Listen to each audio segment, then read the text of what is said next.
Alors du coup là tu as démonté le pot. Ouais, on a alors juste la cartouche, juste la partie cartouche. Et bah concrètement, le concept ça va être d'enlever cette partie-là, la partie chicane. Pour éviter de les démonter, ils ont mis des points de soudure. Alors chez Akrapovic c'est assez simple, on a un petit point de soudure juste ici sur l'intérieur du pot. Yosh c'est plus ou moins la même chose, sauf qu'il est un peu plus aléatoire leur point. Ce qui fait qu'au lieu de percer un endroit où on sait déjà le carbone, on va être obligé de dessertir complètement toute la partie capuchon du carbone pour pouvoir le retirer, pour vérifier où est le point de soudure. En tout cas, pour l'instant, on n'a pas le choix parce qu'on n'a pas l'endroit où est le point de soudure. Et on ne sait pas comment il est fait. C'est-à-dire que chez Akra, par exemple, c'est une vis qui est montable, démontable, soudée. Donc on a juste à casser la vis, on est tranquille. Chez Yosh, on ne sait pas encore s'il est soudé complètement ou si c'est une vis. Mais dans le doute, on va faire ça. On va changer cette partie-là. Hein. Allez, c'est parti.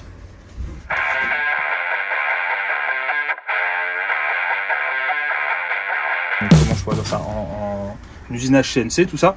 En gros, ça sert à abaisser la température du forêt pour éviter que lui fonde. Et du coup, ça permet de pouvoir réellement percer, usiner, fraiser sans avoir d'échauffement. Voilà. Qui sort là. Donc là, on n'a pas une chicane, c'est juste un pare-flamme. Le diamètre reste le même, mais effectivement, on a déjà un premier quelque chose. Le deuxième, c'est cette partie-là qui vient s'enlever là. Hop, et là, on vient sortir juste ici le petit contour. Alors, il faut se méfier parce que chez Yosh, l'ensemble de l'échappement est fixé avec les rivets. Donc en fait, on a l'ensemble qui vient. Et votre chicane, en fait, concrètement, elle est, vous voyez cette partie-là à l'extérieur.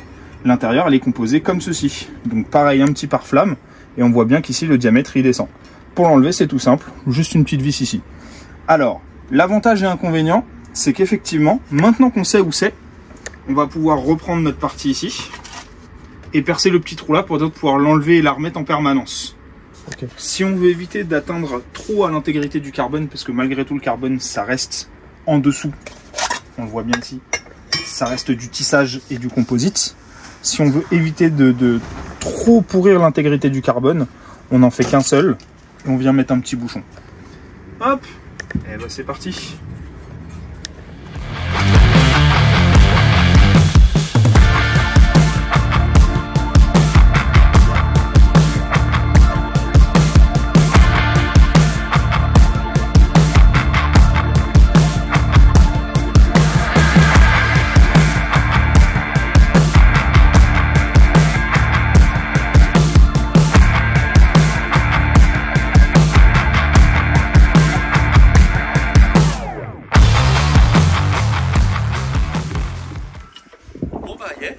On a pu démonter la ligne, donc maintenant il va falloir retirer toute cette oxydation. Donc pour ça, le Harpic, il n'y a pas mieux. Et puis on vous montre tout de suite le résultat.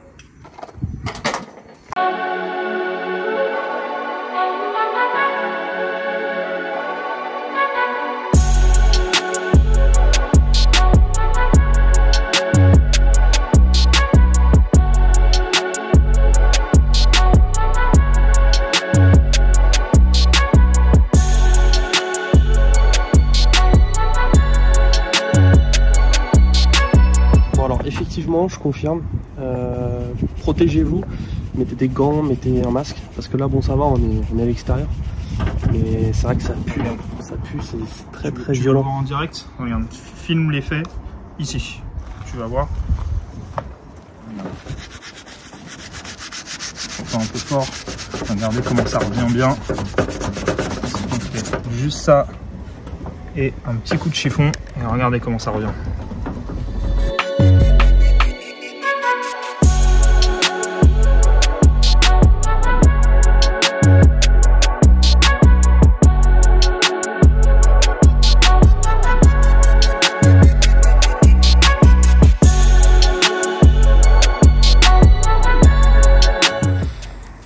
Du coup là, pourquoi tu prends le Belgum?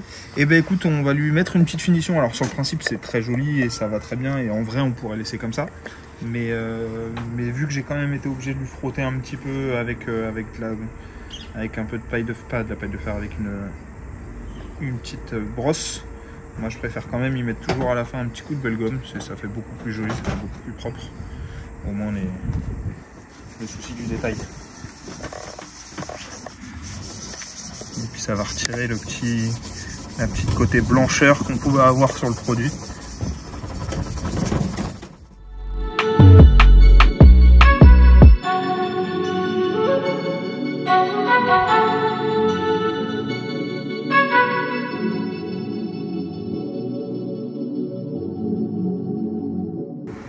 Et ben voilà les amis, aïe, on a réussi.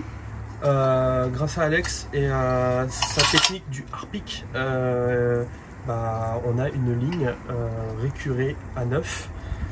Alors pourquoi on l'a fait? Parce que tout simplement le reste de la moto est dans un état vraiment presque irréprochable. L'ancien proprio devait vraiment en prendre soin. Donc ça faisait un peu tâche d'avoir une ligne totalement orange par l'oxydation. Là, ça fait plaisir de retrouver une ligne qui a retrouvé de la gueule, tout simplement. On en a profité aussi, tant qu'on y était, on a retiré la chicane, ça c'est fait, du Yosh. Et puis, maintenant il n'y a plus qu'à remonter, tout simplement. Allez, c'est parti.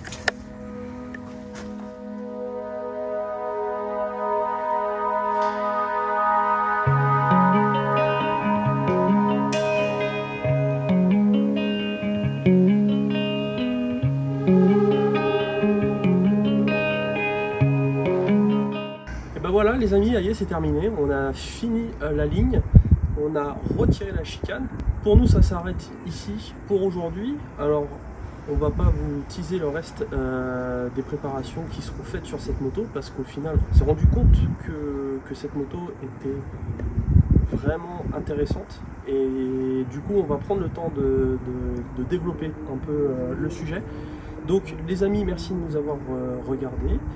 N'oubliez pas de vous abonner, n'oubliez pas non plus de liker la vidéo. Et puis si vous avez envie d'échanger, n'hésitez pas à commenter. Et puis du coup, on va faire un petit test, histoire de...